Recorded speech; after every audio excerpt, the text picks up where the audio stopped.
اب ہم آتے ہیں سیدنا صالح علیہ السلام کے قصے کی طرف۔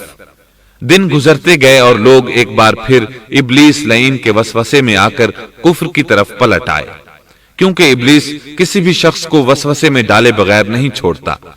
اس طرح ایک بار پھر کفر پھیل گیا، چنانچہ اللہ نے ان کی ہدایت کے لیے صالح علیہ السلام کو مبعوث فرمایا۔ یہ سمود کے پوتوں میں سے ایک عربی نبی تھے۔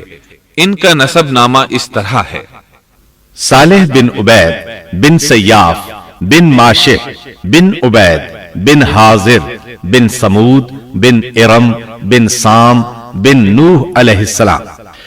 گویا صالح علیہ السلام کا تعلق قوم سمود سے تھا، اور یہ قوم قوم عاد کی نسل سے تھی۔ سمود کی قوم نے یمن کو خیرباد کہا اور جزیرے سے شمال کی طرف منتقل ہو گئے، پھر وہاں ہجر نامی ایک بستی میں جا ٹھہرے۔ قرآن کریم کی سورۃ الحجر اسی بستی کے نام سے موسوم ہے۔ قوم عاد کا تذکرہ سورۃ الحجر کے علاوہ سورۃ الاحقاف اور سورہ ہود میں بھی ہے۔ اللہ تعالیٰ سورۃ الحجر آیت 80 میں فرماتے ہیں: اور ہجر والوں نے بھی رسولوں کو جھٹلایا۔ ہجر قوم سمود کا مرکزی شہر تھا۔ اب وہ مدائن صالح کے نام سے مشہور ہے۔ یہ شہر مدینہ منورہ کے شمال مغرب میں 380 کلومیٹر کے فاصلے پر واقع ہے۔ یہ لوگ بھی پہاڑوں کو تراش کر گھر بناتے تھے۔ یہ صنعت اور کاریگری انہوں نے قوم عاد سے وراثت میں پائی تھی۔ اللہ تعالیٰ سورۃ الفجر آیت 9 میں فرماتے ہیں: اور قوم سمود کے ساتھ کیا کیا جنہوں نے وادی میں بڑے بڑے پتھر تراشے تھے۔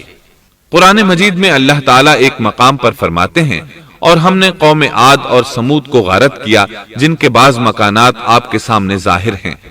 ان کے مکانات ان کی تباہی سے لے کر اب تک موجود ہیں۔ شام کے راستے میں خیبر، تیماء سے تبوک تک قوم سمود کے آثار پائے جاتے ہیں۔ یہ لوگ کس طرح پتھر تراش تراش کر گھر بناتے تھے، اللہ تعالیٰ نے سورۃ الاعراف آیت 74 میں اس کا ذکر کیا ہے۔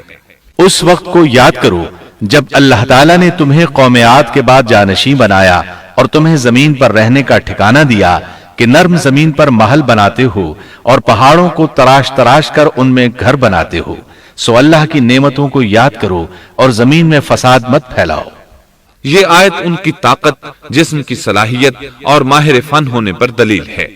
پہاڑوں کو تراشنا دراصل قوم عاد کی عادت تھی۔ یہ بھی چونکہ انہی سے تھے، اس لیے وراثت میں یہ کام انہیں بھی آ گیا تھا۔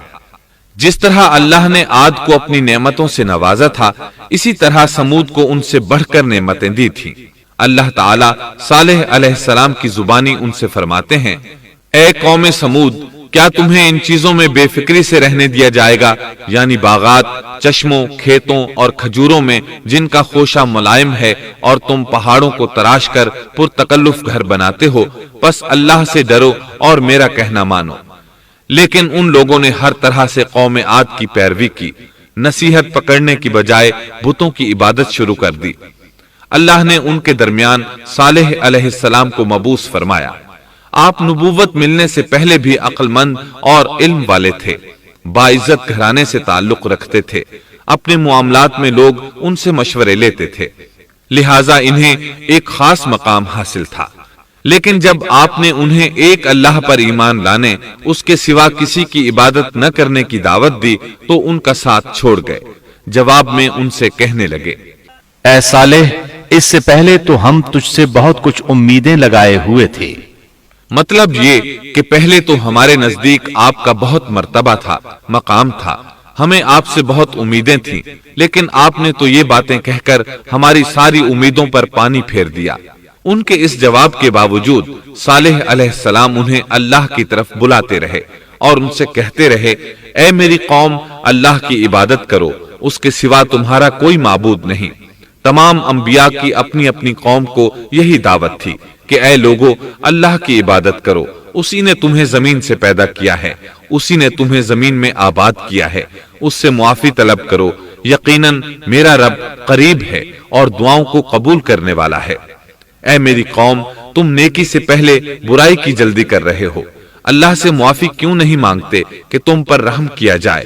اللہ سے ڈرو، میری اطاعت کرو، حد سے گزر جانے والے بے باک لوگوں کی اطاعت سے باز آؤ، وہ ملک میں فساد پھیلا رہے ہیں اور